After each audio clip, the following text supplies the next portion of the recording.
கருவாடு தொக்கு செய்ய 100 கிராம் நெய் மீன் கருவாடு எடுத்திருக்கேன்.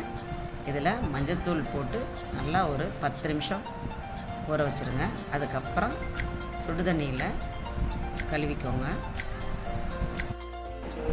ஒரு வாணலில் 4 ஸ்பூன் எண்ணெய் ஊற்றிக்கலாம். 1 ஸ்பூன் சோம்பு போட்டுக்கலாம்.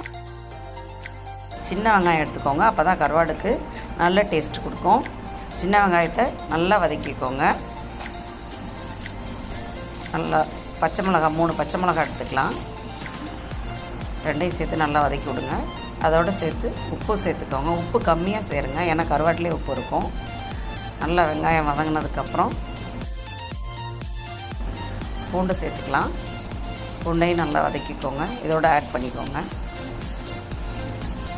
பூண்டும் வெங்காயம் பொன்னிறமாக வந்தோன்னே இதோட தக்காளி சேர்த்து வதக்கிக்கலாம். தக்காளி வேகிறதுக்கு ஒரு தட்டு போட்டு ஒரு 5 நிமிஷம் மூடுங்க.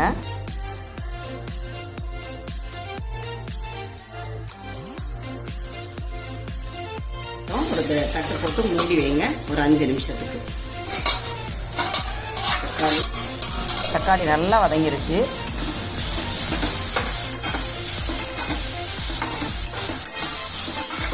நல்லா வதங்கிருச்சு. நல்லா கிண்டி விட்டுக்கோங்க. மிளகாய்த்தூள் 2 ஸ்பூன், 1/4 டீஸ்பூன் மஞ்சத்தூள்.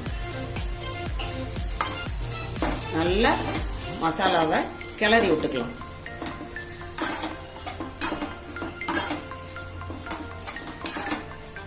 கருவாடை சேர்த்துக்கலாம்.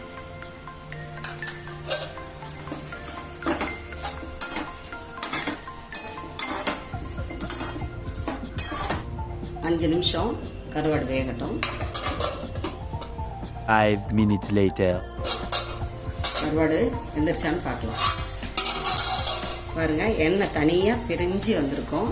இது மாதிரி பிரிஞ்சிருக்கணும், அதுதான் பதம். கருவாடு மசாலாவோட நல்லா சேர்ந்துடும்.